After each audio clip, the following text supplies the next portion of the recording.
Switching gears to the latest on the Russia-Ukraine war.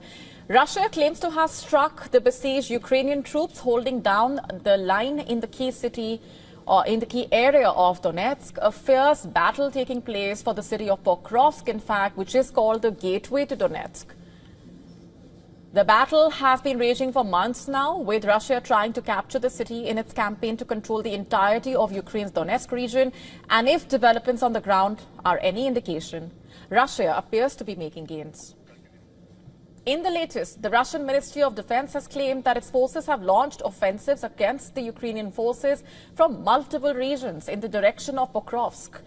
There are also reports of Ukrainian soldiers beginning to surrender. Over the weekend itself, the Russian Defense Ministry also claimed that Russian troops have surrounded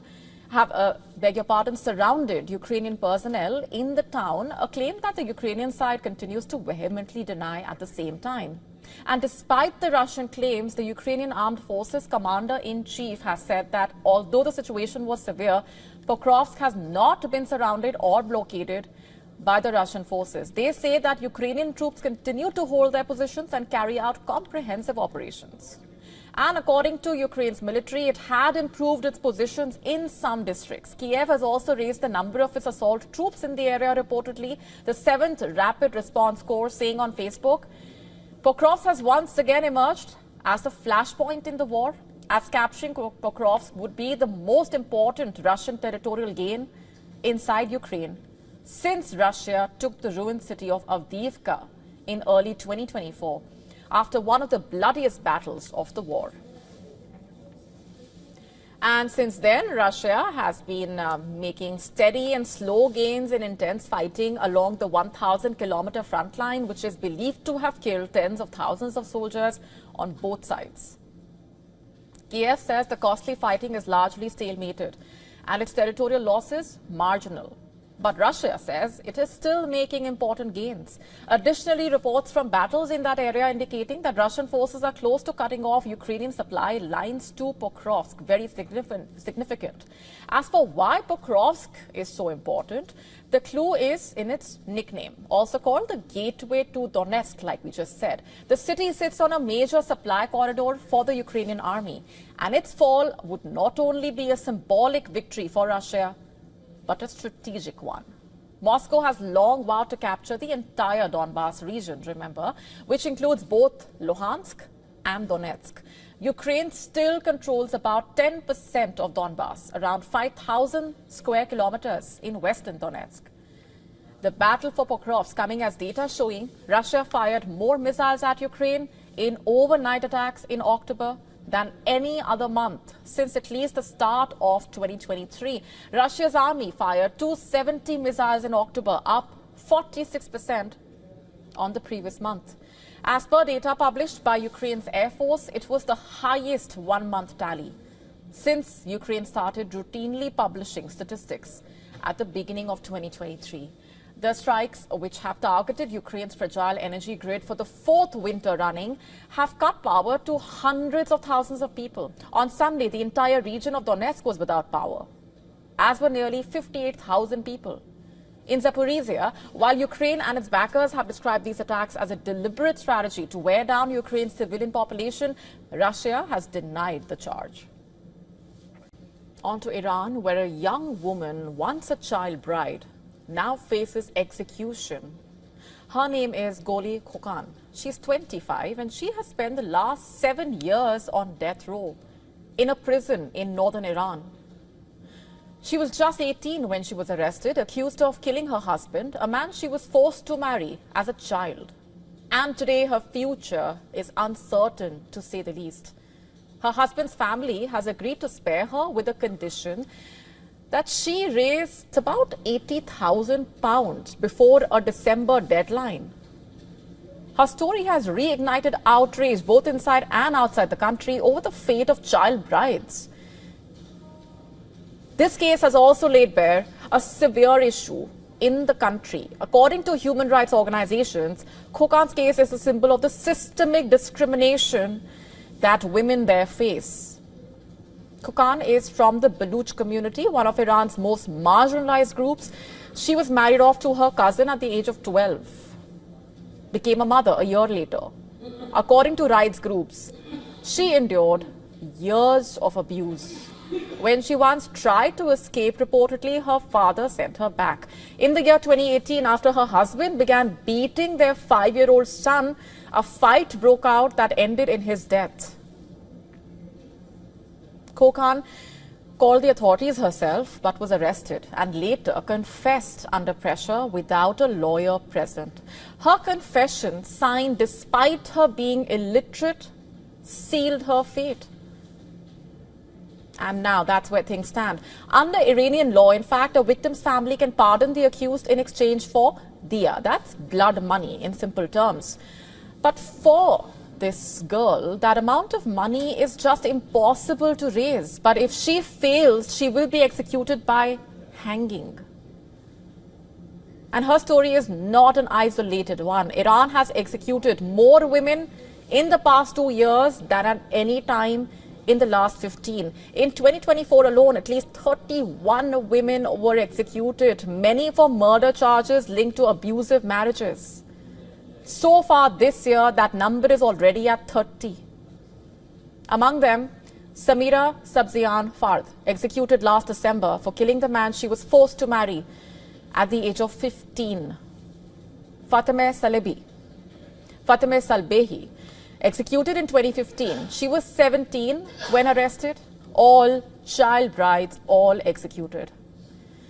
According to Iran Human Rights, nearly half of the women executed in Iran were married as children. Rights groups are saying these cases expose a brutal cycle where poverty, child marriage and domestic violence leave so many young women trapped. And when they fight back, the law turns against them. And now Goli Kokan is among one of them, waiting in a cell in Iran to meet her fate. Not even a year into his return to the White House, and already President Donald Trump is facing his first real stress test at the ballot box and at the Supreme Court. Voters in multiple states of the US are heading to the polls this week, and the Supreme Court is also going to take up cases that could redefine president's authority. Let's just break this down for you. At stake is more than just governorships and mayoral offices. The results could actually signal how much political capital Trump still commands and how much backlash he may face as he battles towards the 2026 midterms. Trump himself seems uneasy. Recently, he was caught quoting, "We've had success like nobody, but for some reason you lose the midterms," quote unquote. The president has already begun framing the races as a battle for survival, warning Republicans that losing now could mean watching his agenda get taken away by the radical left lunatics, quote unquote. Evidently, the Supreme Court showdown and these elections that we are talking about together have morphed into a referendum on Trump's rather turbulent second term in office so far. Let's just start off with the elections. In Virginia and New Jersey, what started out as state contests for governor have been cast by unions, progressives, party strategists as a sort of referendum on the president's agenda and on how much power he should have. Trump has repeatedly signaled he is already focused on 2026. That's when the midterm happens. Trump has been publicly fretting about the midterm losses and urging supporters to turn out. The White House has also intervened selectively in state contests, directing money, endorsements, last-minute tele-rallies. But his Democrat rivals, even former President Barack Obama and other Democrats, are already crisscrossing key states in an effort to counter him. How voters respond this week will be read as a barometer of Trump's political strength. As it stands, if the Democrats hold or flip the pivotal races, it could signal political headwinds for Trump heading into 2026. If Republicans prevail or the results are mixed, it may indicate that Trump's influence remains potent, but the political test is only half of the story here. In Washington, the Supreme Court's new term will consider several high-stakes cases. This court is going to hear a major challenge, and it's one of the most important economic cases to reach the Supreme Court in years, in fact. The blockbuster battle over Trump's sweeping global tariffs, the battle to stop Trump's tariffs is being waged by a group of small businesses, remember, including a family-owned toy maker in Illinois and a New York-based wine importer. They have taken the case to America's highest court.